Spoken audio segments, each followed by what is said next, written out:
सभी को नमस्कार। कैसे हैं आप सब? आशा करता हूँ बहुत अच्छे होंगे। हमारे आज के प्रकरण में आज हम बात करेंगे निबंध अर्थात एसेज की। विद्यार्थियों को लगता है कि निबंध लेखन एक ऐसी विधा है जो उनको काफ़ी परेशान करती है। निबंध लिखना विद्यार्थी जीवन की सबसे कठिन चुनौती है, ऐसा विद्यार्थियों को प्रतीत होता है। पढ़ाई चाहे विद्यालय स्तर की हो, कॉलेज स्तर की हो या प्रतियोगी परीक्षाओं की हो, निबंध लेखन में काफ़ी विद्यार्थी सहज महसूस नहीं करते।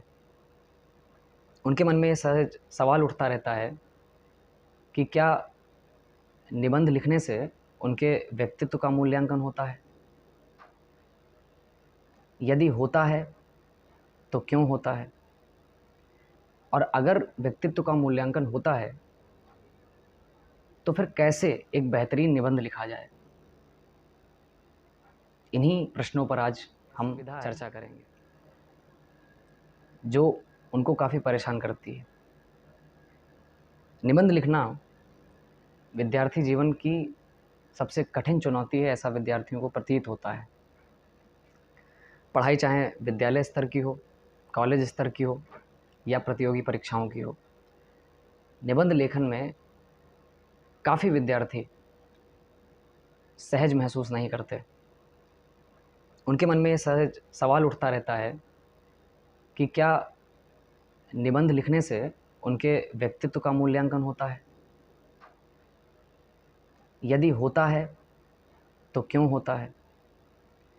और अगर व्यक्तित्व का मूल्यांकन होता है तो फिर कैसे एक बेहतरीन निबंध लिखा जाए? इन्हीं कुछ प्रश्नों पर विचार करेंगे। साथ ही ये जानने की कोशिश करेंगे कि एक सटीक, एक प्रभावशाली निबंध का लेखन कैसे किया जाता है। यदि निबंध लेखन की शैली हमारे व्यक्तित्व का मूल्यांकन करती है, ये दर्शाती है कि निबंध की गहराई हमारी सोच की गहराई है। हम कितना गहरा सोच सकते हैं, कितनी विस्तृत चर्चा कर सकते हैं, कितनी सटीक बातें लिख सकते हैं। ये सारे प्रक्रम एक निबंध लेखन शैली में सम्मिलित होते हैं। निबंध लेखन का इतिहास हिंदी साहित्य की प्रमुख विधाओं में से एक है। इसका अभ्यास करने से ही इसमें परिपक्वता आती है। निबंध का लेखन जन्मजात नहीं होता। हम जन्म से ही नहीं सीख के आते कि हमें कैसे निबंध लिखना है, अपितु हमें इसका निरंतर प्रयास करना होता है। अगर हम कुशल रणनीति बनाकर निबंध लेखन के तौर तरीकों को जानकर उसके प्रकारों को ध्यान में रखकर इस शैली का अभ्यास करते हैं तो निश्चित ही 1 से 1.5 अथवा 2 महीने के भीतर भीतर आप एक प्रभावशाली निबंध लिखने की स्थिति में पहुंच जाएंगे। हमारे आज के प्रकरण में इसी पे चर्चा होगी। सबसे पहले ये समझने की कोशिश करते हैं कि निबंध एक विधा के रूप में क्या है। विधा आप मेरे पीछे देख सकते हैं, जिसको इंग्लिश में जनर कहा जाता है। ये जनर होता क्या है? निबंध के लेखन में विधा रूपी संकल्पना निबंधन कहलाती है।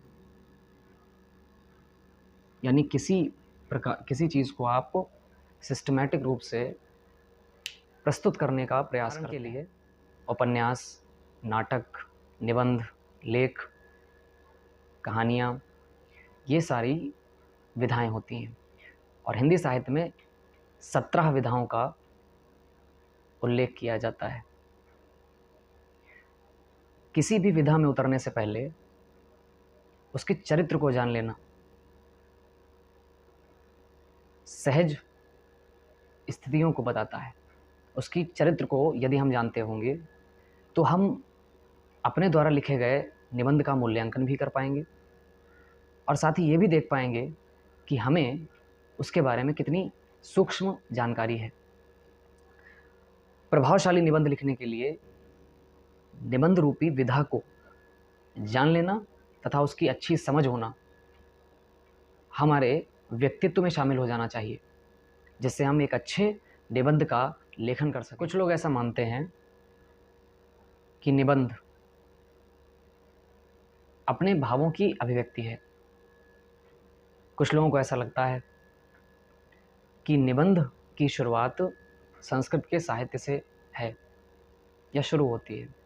ऐसा कहना गलत नहीं होगा, परंतु प्राचीन काल में निबंध का प्रयोग धर्मशास्त्रीय सिद्धांतों के बारे में अपने प्रमाण और अपने तर्कों के द्वारा लेखक अपने विरोधी सिद्धांतों को ध्वस्त करता था। चूंकि इस विधा में प्रमाणों का निबंधन किया जाता है, इसलिए इस विधा का नाम माना जाता है कि आधुनिक विधा के रूप में निबंध की शुरुआत सन 1580 ईस्वी में फ्रांस के लेखक मॉन्टेन द्वारा की गई थी। फ्रांस में मॉन्टेन ने निबंध विधा की शुरुआत ऐसे नामक शब्द से की थी, जिसका अर्थ होता है प्रयोग। तात्कालिक फ्रांस में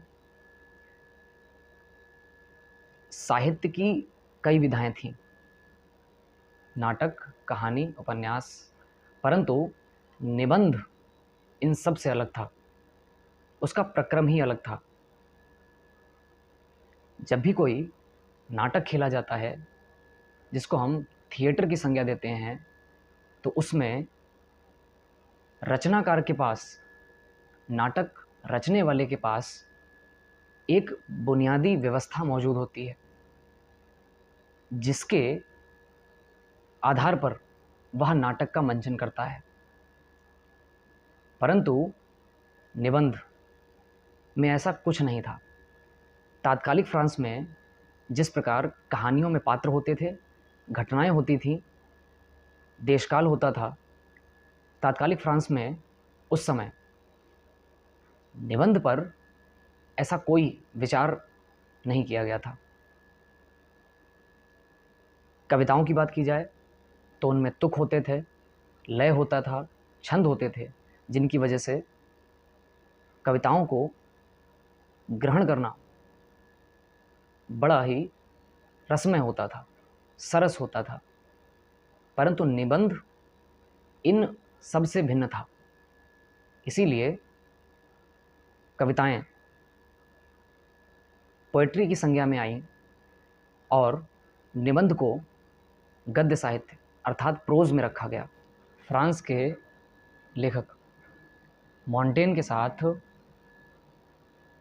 जितने भी समकालीन लेखक थे, उन्होंने निबंधों में वैचारिक और विश्लेषणात्मक शैलियों को विचार प्रधान रखा। मॉन्टेन के साथ जितने भी समकालीन लेखक थे, उनमें से सबसे ज़्यादा नाम आता है जिनको हम फ्रांसिस बेकन के नाम से जानते हैं। उन्होंने अर्थपरक निबंधों की आलोचना के साथ उसको लिखा भी और उसको समझने का प्रयास भी किया। अपने निबंधों में उन्होंने निबंध के अर्थ का विस्तार कर दिया और धीरे धीरे फ्रांस में ये देखा जाने लगा कि जितने भी लेखक फ्रांसिस बेकन के साथ और मॉन्टेन के साथ निबंध रचना कर रहे हैं, उन सभी ने अपनी रचनाओं को निबंध घोषित कर दिया। फ्रांसिस बेकन ने लगभग इतना विस्तार कर दिया कि निबंध शब्द का ही एक विधा के रूप में इस्तेमाल होने लगा। इनके साथ कई सारे लेखक जैसे थॉमस माल्थस ने an essay on the principle of population, और जॉन लॉक ने, जो राजनीतिक यानी पॉलिटिकल साइंस में एक दार्शनिक भी हैं और साथ ही साथ राजनीतिक विचारक भी हैं, उन्होंने an essay concerning human understanding इस पे अपनी अभिव्यक्ति दी। जब ये सारी रचनाएं फ्रांस के इर्द गिर्द एक विशिष्ट माहौल का वातावरण तैयार करने लगी, तो ऐसी स्थितियों ने जन्म दिया एक वैचारिक एवं विश्लेषणात्मक निबंध शैली को। जॉन लॉक के द्वारा लिखे गए एसेज, जिसमें उन्होंने विचार प्रधान एवं विश्लेषणात्मक शैली का प्रयोग करके निबंध लिखा था, an essay concerning human understanding, उसमें ये देखा गया कि जितने भी समकालीन लेखक हैं उन्होंने अपने विचारों की सूक्ष्मता को अपने निबंधों में प्रस्तुत करने का प्रयास किया। इसी क्रम में बर्नार्ड शॉ और बर्ट्रैंड रसल, इनके सूक्ष्म वैचारिक साहित्य को ही निबंध में शामिल किया गया और इसको निबंध हिंदी साहित्य में पंडित प्रताप नारायण मिश्र और डॉक्टर हजारी प्रसाद द्विवेदी, जो कि हिंदी साहित्य के जाने माने चेहरे हैं, उन्होंने अपने निबंधों में मनमौजी शैली जो मॉन्टेन द्वारा बताई गई थी उसको शामिल रखा। और दूसरी ओर बालकृष्ण भट्ट, प्रेमचंद, आचार्य रामचंद्र शुक्ल, राजेंद्र यादव, डॉक्टर नामवर सिंह, ये कुछ ऐसे चेहरे थे हिंदी साहित्य के जिन्होंने अपने विचार में, अपने निबंधों में एक ऐसे निबंध को स्थान दिया जो गंभीरता और वैचारिक द्वंद्वों से भरा हुआ था। जैसा कि हमने शुरुआत में ही आपसे कहा था कि निबंध हमारे व्यक्तित्व का परीक्षण करता है। कई विद्यार्थी इस असमंजस में रहते हैं कि यदि हमने अपने विचारों को ठीक प्रकार से नहीं लिखा तो क्या हमारे मूल व्यक्तित्व के दर्शन हमारे मूल्यांकनकर्ता को हो पाएंगे। अगर ऐसी बात है तो मैं आपको स्पष्ट करना चाहता हूँ कि निबंध भौतिक विज्ञान या गणित नहीं है जिसके सभी विद्यार्थी के पास एक समान उत्तर हों। निबंध में कोई पात्र, कोई घटना, कोई चरित्र नहीं होता, यहाँ सिर्फ भाव, विचार और कल्पनाएं विद्यमान होती हैं जिसके साथ प्रमाण आवश्यक होते हैं। जिस प्रकार भिन्न भिन्न प्रकार के लोगों के द्वारा की गई बातें अलग अलग होती हैं, उसी प्रकार निबंध में लोगों के विचार, उनकी भावनाएं, उनकी कल्पनाएं सब अलग होता है। ये कोई फिजिक्स या मैथ नहीं है जहाँ पर प्रत्येक छात्र का निबंध बिल्कुल भौतिक विज्ञान और गणित के प्रश्नों के उत्तर के समान होगा। इसलिए हमें इस बात का ध्यान रखना पड़ेगा कि यदि हमें परीक्षा में अपने मूल व्यक्तित्व के दर्शन सामने वाले को कराने हैं तो हमें अपनी लेखन शैली में विचार और विश्लेषण दोनों को महत्वता देनी पड़ेगी, अन्यथा हमारा निबंध बिल्कुल प्राणहीन रहेगा। यही तरीका है कि किसी भी व्यक्ति का यदि मूल व्यक्तित्व का परीक्षण करना हो तो निबंध लेखन एक प्रभावशाली ढंग माना जाता है एक इंसान के, एक व्यक्ति के व्यक्तित्व के परीक्षण के लिए। इसलिए कहा जाता है कि निबंध का केंद्रीय तत्व लेखक का व्यक्तित्व होता है या उसके बारे में बताता है। जिस प्रकार आप लोगों ने पहले से यह जान लिया कि निबंध लेखन मूल व्यक्तित्व का दर्पण है, उसी तरीके से कुछ लोगों के मन में सहज भाव उत्पन्न होता है कि लेख और निबंध एक जैसे हैं। हम जिन संपादकीय को अपने अखबारों में, अपने न्यूज़पेपर्स में देखते हैं, वो लेख होते हैं या निबंध होते हैं, स्पष्ट रूप से लोगों को पता नहीं होता। थोड़ी सी चर्चा इस बात पे करते हैं कि लेख और निबंध, इनमें बड़ी महीन या बारीक रेखा है। लेख में जहाँ पर फैक्ट्स की अर्थात तथ्यों की संख्या ज़्यादा होती है, उस चीज़ को हम लेख कहते हैं, उस राइटिंग को हम लेख कहते हैं। परंतु जिसमें कहावतें, मुहावरों के साथ साथ कोई हास्य व्यंग होता है अथवा कोई दार्शनिकता प्रतीत होती है, उसको पढ़ने से ऐसा लगता है कि इसमें हास्य व्यंग्यों की संख्या ज़्यादा है, कहावतें हैं, मुहावरे हैं, दार्शनिकता है, ये सारी चीज़ें एक लेख को निबंध बना देती हैं। लेख और निबंध में बिल्कुल उतना ही फासला है जितना मित्रता और प्रेम में, शत्रुता और नफ़रत में। जब किसी भी कथन पर विशेषता गौर किया जाता है और जब किसी लेख में फैक्ट्स की संख्या ज़्यादा होती है, तब उसको हम लेख कहते हैं। परंतु यदि उसमें हास्य व्यंग, मुहावरे, कहावतें, दार्शनिकता आदि का भाव प्रतीत होता है, तो उसे हम निबंध कहते हैं। निबंध लेखन में कई सारी चुनौतियाँ आती हैं। उन सभी चुनौतियों में मैंने कुछ पॉइंट्स आप लोगों के लिए निकाल के रखे हैं। थोड़ा चर्चा, थोड़ी बातचीत उस पर करेंगे। निबंध लिखने की प्रक्रिया और उससे जुड़ी कुछ चुनौतियाँ होती हैं। असल में विद्यार्थियों को लगता है कि वो जब निबंध लिख रहे हैं तो उसमें जितनी स्पष्टता उनकी अभिव्यक्ति बताती है, जिस भाव से अपनी अभिव्यक्ति को स्पष्ट करता है विद्यार्थी, वही उसका सबसे अच्छा निबंध होता है। निबंध में सबसे ज़्यादा स्पष्टता की, क्लियरिटी की ज़रूरत होती है। कई विद्यार्थी ऐसा करने में असमर्थ रहते हैं। तो देखें कि कौन कौन सी वो गलतियां हैं जो हम लोग करते हैं और कौन कौन सी वो सावधानियां हैं जो हमें लिखते समय, निबंध को लिखते समय ध्यान में रखनी चाहिए। पहला है विषय का सही अर्थ समझना। कई बार विद्यार्थी असमंजस में होते हैं कि उन्हें जो निबंध दिया गया है या जिस टॉपिक पर वो बात करना चाहते हैं, क्या उस पर उनके विचार स्पष्ट हैं कि नहीं। यदि हम किसी भी निबंध को इस तरीके से लिखेंगे जिस पे हमारे खुद के विचार ही नहीं स्पष्ट होंगे, तो हम उस निबंध के साथ न्याय नहीं कर पाएंगे। यहीं पर ध्यान देना पड़ता है कि विषय का सही अर्थ समझना है और फिर उस पर अपने विचारों को, अपनी भावनाओं को और अपनी कल्पना की अभिव्यक्ति को इन अर्थों में प्रस्तुत करना है कि पाठक को आपका निबंध सारग्राही लगने लगे। दूसरी सबसे बड़ी गलती जो विद्यार्थियों से होती है वो है विषय से जुड़े बिंदुओं को खोजना।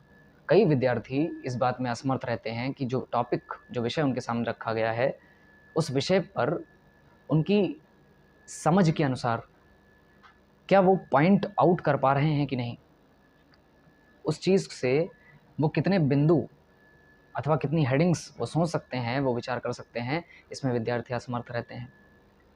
हम किसी भी स्कूल स्तर के निबंध को लिखते हैं, विद्यालय स्तर के निबंध को लिखते हैं, महाविद्यालय स्तर के निबंध को लिखते हैं अथवा किसी प्रतियोगी परीक्षा के निबंध को लिखते हैं, इनमें हालांकि अंतर होता नहीं है। हिंदी साहित्य की इस विधा में, इस लेख में अंतर होता नहीं है, परंतु विद्यार्थी अपनी सोच और समझ के स्तर पर निबंधों के अलग अलग प्रकार हमारे सामने प्रस्तुत कर देते हैं। सोच के देखिए, जब हम छोटे थे तब हम निबंध जब लिखते थे तो उसमें हमारी इतनी क्लैरिटी स्पष्ट नहीं होती थी क्योंकि हम उतना सोचने में असमर्थ रहते थे। लेकिन धीरे धीरे जब हमारी बुद्धि का विकास हुआ, जब हम लोगों ने सोचना, विचारना और उस पर अपनी समझ प्रस्तुत करना शुरू किया, तो हम लोगों को धीरे धीरे अचानक ये भरोसा होने लगा कि हम लोग अपनी अभ्यास से, अपने प्रैक्टिस से एक अच्छा निबंध लिखने में सक्षम हैं। निबंध लेखन जन्मजात नहीं है। जैसा मैंने इस वीडियो की शुरुआत में भी कहा था कि निबंध लेखन जन्मजात नहीं होता। इसको अभ्यास से और एक रणनीतिक कुशलता से शामिल किया जा सकता है अपने व्यक्तित्व में। इसमें 1.5 से 2 महीने का समय लग सकता है, परंतु निश्चित ही जब आप इस अभ्यास को करेंगे तो आप धीरे धीरे अपने अंदर एक स्पष्ट स्थिति को पाएंगे कि हम निबंध को लिखने में सहज महसूस कर रहे हैं। तो विद्यार्थियों के द्वारा की जाने वाली जो दूसरी गलती होती है, वो होती है कि वो विषय के टॉपिक्स या हेडिंग्स नहीं समझ पाते। अगर कोई टॉपिक उनको दिया गया है तो उसमें उनकी क्या राय है। निबंध कभी किसी एक व्यक्ति के विचारों पर कभी निर्भर नहीं होता। ये आपकी अपनी अभिव्यक्ति होती है जो आप सामने वाले के सामने रखना चाहते हैं। आपके मूल व्यक्तित्व का दर्शन व्यक्ति किस प्रकार करेगा, ये निबंध स्पष्ट करता है। तीसरी गलती है कि निबंध की रूपरेखा कैसे बनाई जानी चाहिए, ये विद्यार्थियों की सबसे बड़ी एक चुनौती रहती है। वो इस बात में सावधानी नहीं रख पाते कि वो जब हेडिंग्स लिख रहे हैं, अपनी रूपरेखा बना रहे हैं, उसमें क्या भूमिका रहेगी, क्या लाभ रहेंगे, क्या हानियाँ रहेंगी, क्या कारण रहेगा, क्या निष्कर्ष रहेगा, इन सब में विद्यार्थी कभी-कभी असमंजस की स्थिति में खुद को पाते हैं। इसलिए निबंध की जो सबसे कारगर शैली मानी गई है, वो है कि हम जब निबंध को लिखना शुरू करें, तो 2 मिनट उस विषय को समझें और 2 से 3 मिनट के भीतर उस पे अपनी हेडिंग्स बनाएँ। क्योंकि अगर हम हेडिंग्स नहीं बना पाएँगे, तो ये बिल्कुल स्पष्ट है कि आप उस टॉपिक को लिखने में असमर्थ रहेंगे। और अगर आप लिख भी लेंगे, तब भी सामने वाले पाठक को आप प्रभावित नहीं कर पाएँगे।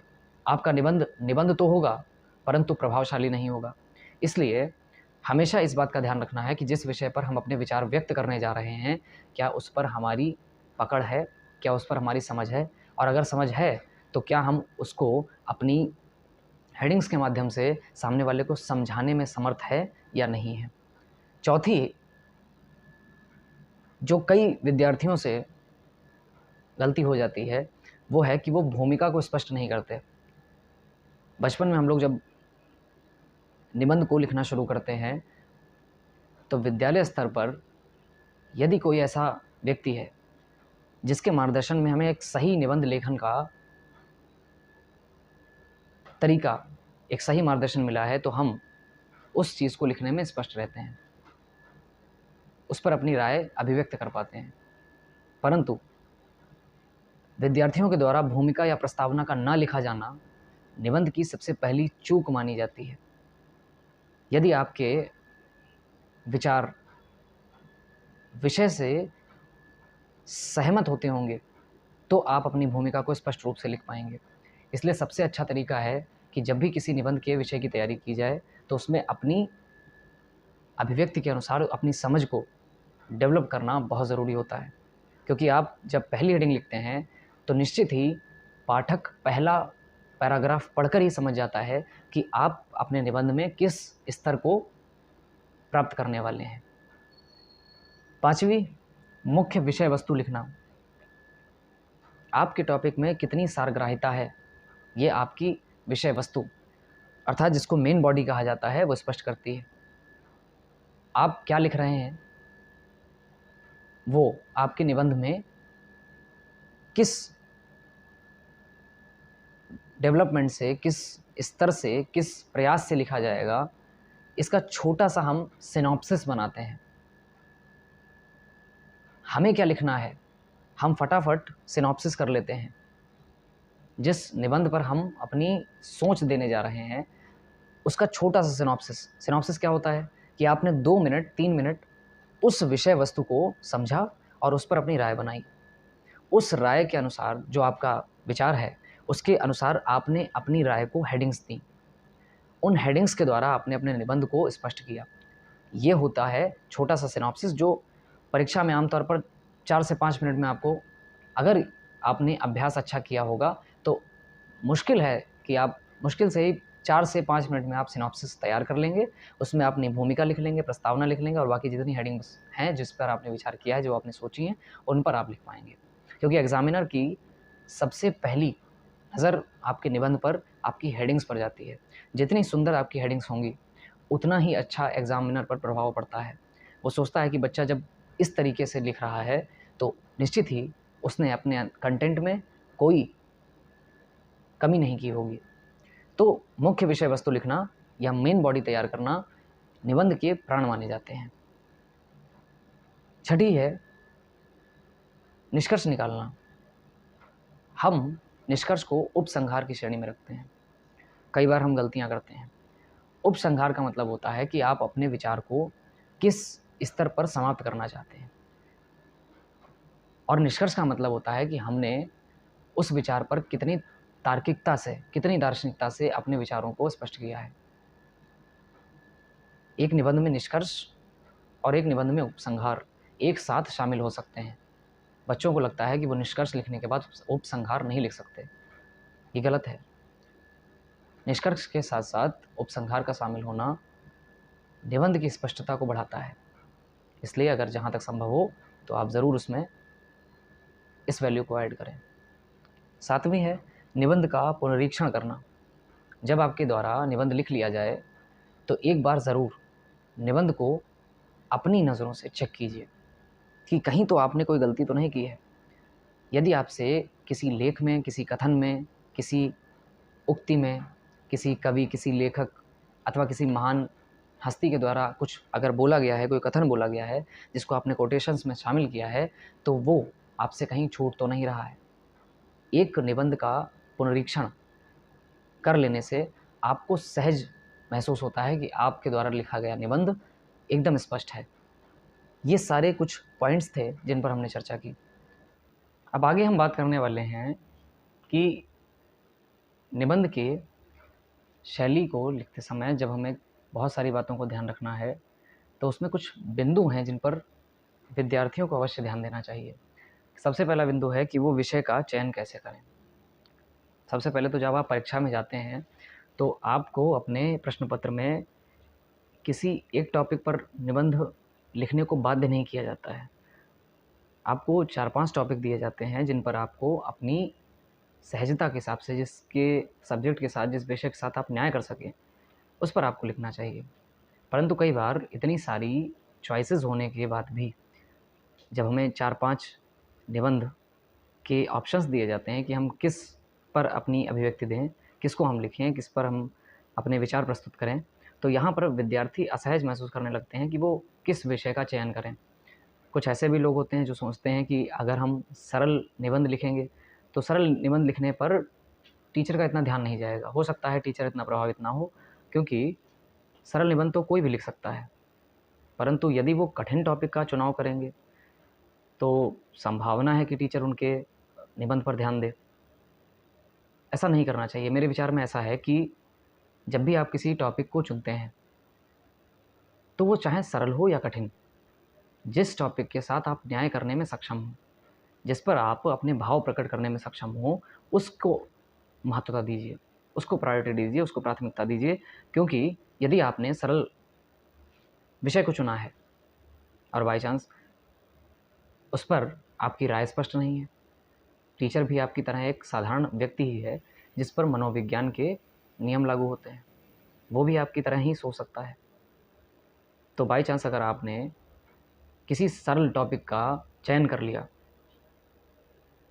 और उस पर अपनी राय स्पष्ट कर दी, आप जो कहना चाहते हैं उसको बहुत सुंदर तरीके से आपने अर्धविराम, पूर्ण विराम, इन्वर्टेड कॉमास, कथन, उपकथन, इन सब का बड़ा ध्यान रख के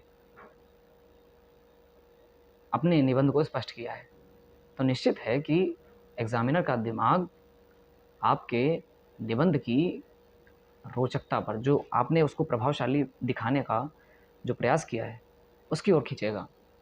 असंभव नहीं है कि आप अपने निबंध में बहुत अच्छे नंबर पा सकते हैं, बहुत अच्छे अंक आप प्राप्त कर सकते हैं, परंतु यहाँ पर ध्यान रखने वाली बात है कि यदि हमने किसी कठिन विषय, अक्सर विद्यार्थी सोचते हैं कि हम अपनी कॉपी को अलग दिखाने के नज़रिए से किसी कठिन टॉपिक का चुनाव कर लें तो टीचर हमारे निबंध से प्रभावित हो जाएगा।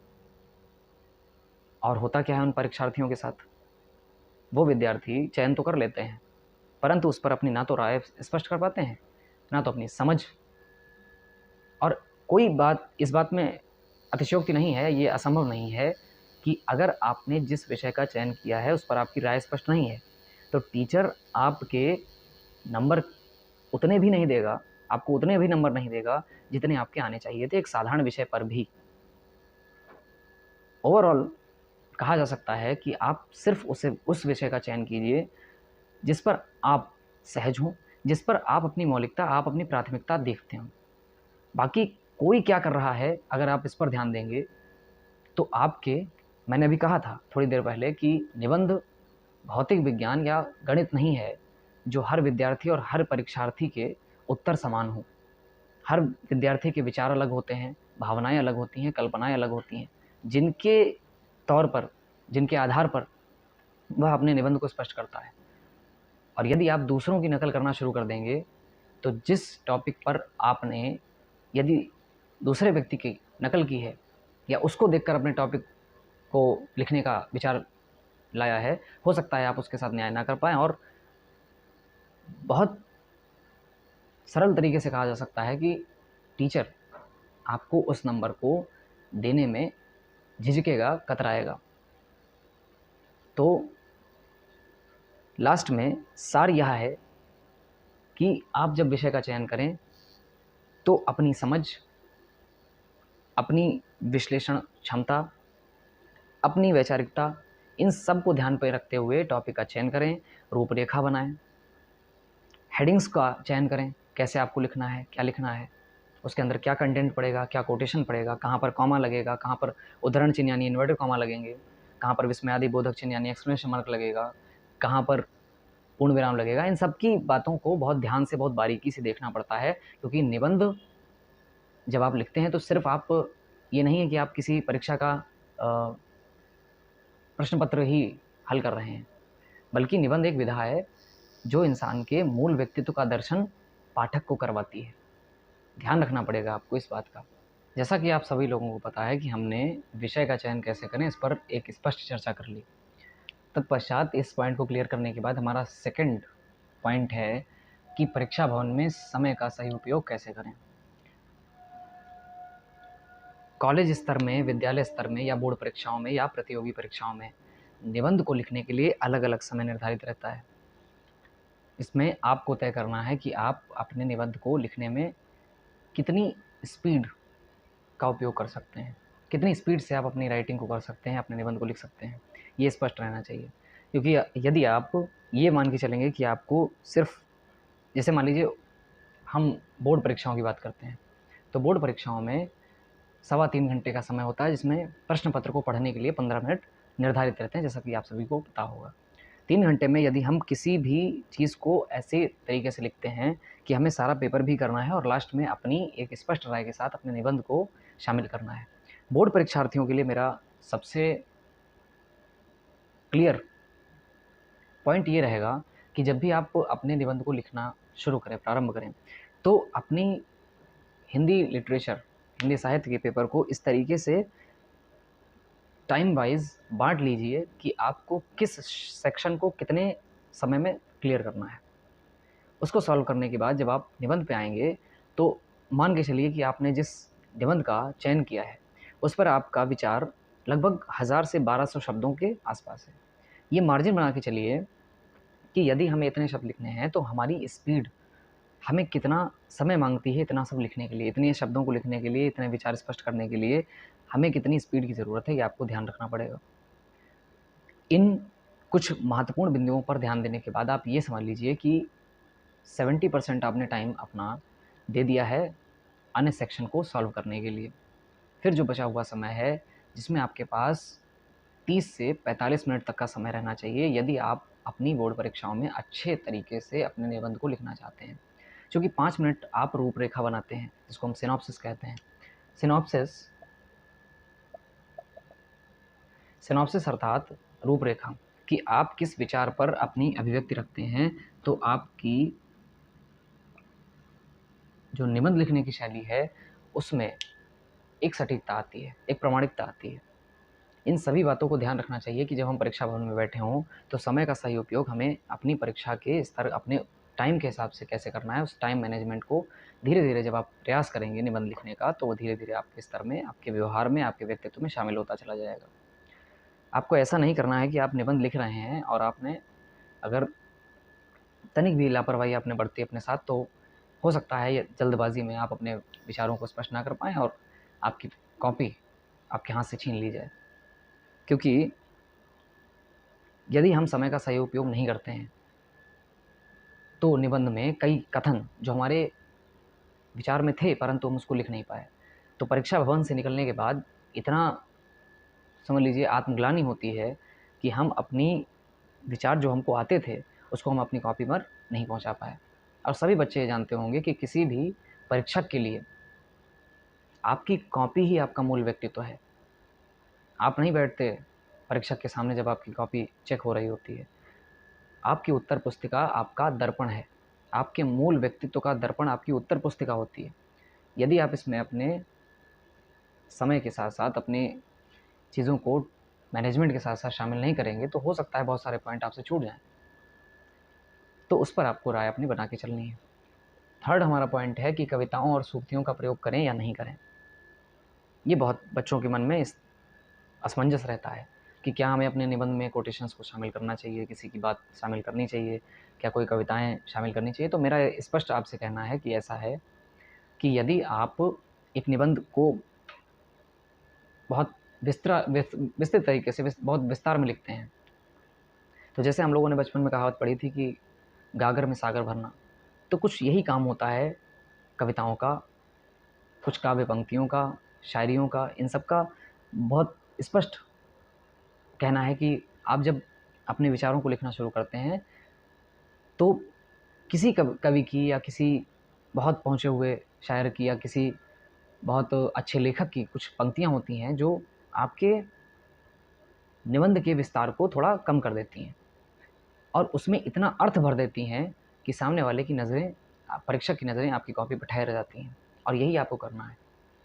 निबंध तो बहुत सारे बच्चे लिखेंगे, आप क्या लिखेंगे जिससे परीक्षक आपकी कॉपी पर थोड़ा रुक जाए। वरना परीक्षक को प्रभावित करना विद्यार्थी की सबसे उच्चतम स्तर की कला होती है कि वो परीक्षक को कैसे अपनी कॉपी पर रिझा पाता है। कुछ वही आपको करना है। तो जहाँ तक कविताओं और सूक्तियों की बात है, तो ऐसी सूक्तियों का प्रयोग कीजिए जो प्रामाणिक हों। जैसे उदाहरण के लिए मैं आपको बताना चाहता हूँ कि अगर आप अपनी निबंध में कविताओं या किसी काव्य पंक्ति को शामिल कर रहे हैं या किसी कथन को शामिल कर रहे हैं, तो कोशिश कीजिए कि उनमें अर्थ इतना गहरा हो कि परीक्षक आपके कथन की मार से बच ना पाए, प्रभावित हो जाए आपसे। उदाहरण के लिए जैसे बाई चांस आपने महात्मा गांधी, जवाहरलाल नेहरू, भीमराव अम्बेडकर जी, महात्मा बुद्ध, दयानंद सरस्वती जी, बशीर बद्र या निदा फाजली जी, ऐसे बहुत सारे कवि हैं, लेखक हैं, महानायक हैं जिनके कथनों को आप अपने निबंध में स्पष्ट करते हैं, तो इस बात की गारंटी हो जाती है कि उस व्यक्ति को कथन पढ़ने के बाद प्रामाणिकता के लिए कहीं इधर उधर जाना नहीं पड़ेगा। आप जिस व्यक्ति के कथन को लिख रहे हैं वो व्यक्ति प्रामाणिक होना चाहिए, पहले से विदित हो कि हाँ, जिस व्यक्ति का आपने यहाँ पर उल्लेख किया है वो व्यक्ति सर्वमान्य है। ध्यान रखिएगा कि किसी भी ऐसे व्यक्ति का अपने निबंध में कथन शामिल मत कर दीजिएगा जहाँ पर कट्टरता शामिल होती हो, क्योंकि हो सकता है कि ये आपके टीचर पर नकारात्मक प्रभाव डाले, ये आपके परीक्षक पर नकारात्मक प्रभाव डाले। और यदि आप ऐसा करते हैं तो इस बात की उम्मीद आप छोड़ दीजिए कि अगर आपकी कॉपी से आपका परीक्षक प्रसन्न नहीं हुआ, हो सकता है फिर आपको वो नंबर देने में थोड़ी कमी कर दे। तो ये बात आपको ध्यान रखनी है, स्पष्ट रखनी है कि किसी भी ऐसे व्यक्ति का, किसी भी ऐसे कथन का उपयोग नहीं करना है जहाँ पर कट्टरता या नफ़रत शामिल हो रही हो या किसी वर्ग भेद को आपने शामिल कर दिया है।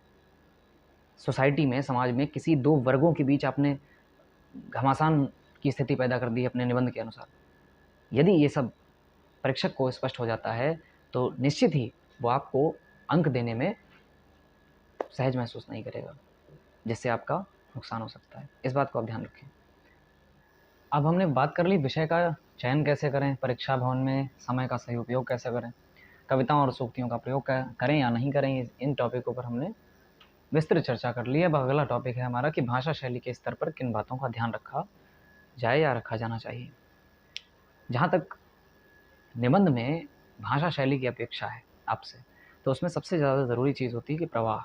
आप अपनी बात को कितनी प्रवाहमय तरीके से कह रहे हैं।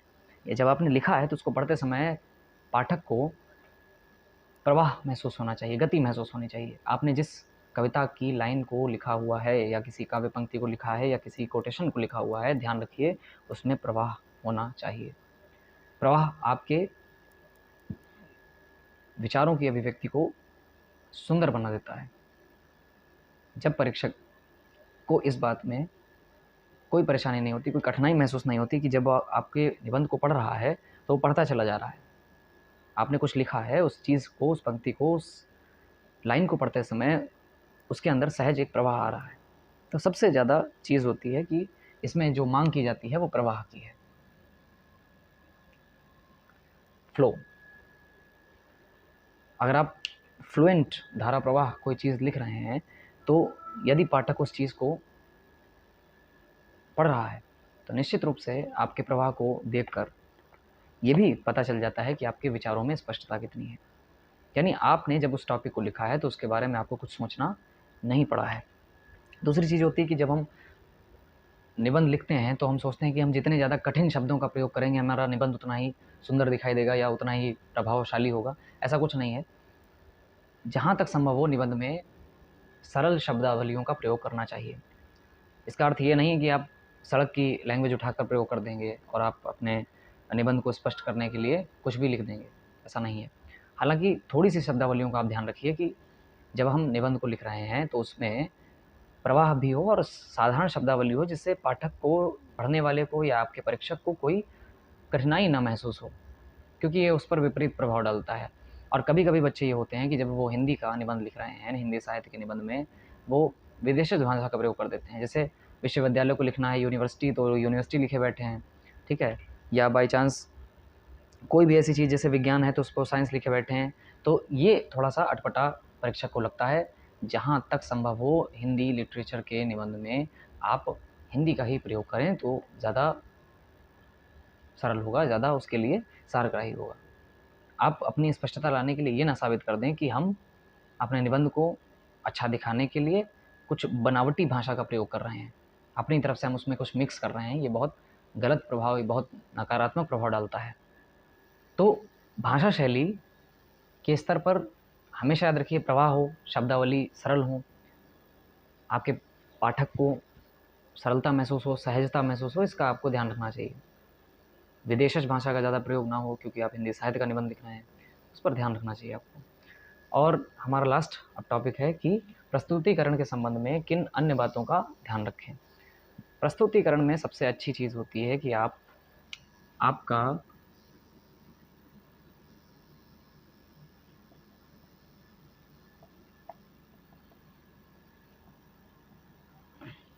आपकी हैंडराइटिंग जितनी स्पष्ट होगी, जितना सुंदर आप हस्तलेख लिखते होंगे, उतने ही सुंदर आपको नंबर मिलने की संभावना है। क्यों? जैसे मान लीजिए आपका निबंध 100 अंकों का है, वो इतना काबिल निबंध आपने लिखा है कि उसमें आपको 100% मार्क्स मिलने चाहिए। ऊपर से आपका लेख इतना सुंदर है, तो इस बात को आप मान के चलिए कि आपको 110 नंबर मिलने वाले हैं, 10% आपके मार्क्स बोनस हो जाते हैं। और दूसरी ओर यदि आपका निबंध 100 नंबर का भी है, आपने कितना भी अच्छा निबंध लिखा हो, परंतु प्रस्तुतिकरण का मतलब हो गया कि आपकी प्रेजेंटेशन कैसी है, आपने उसको कैसे लिखा है, तारतम्यता है कि नहीं है।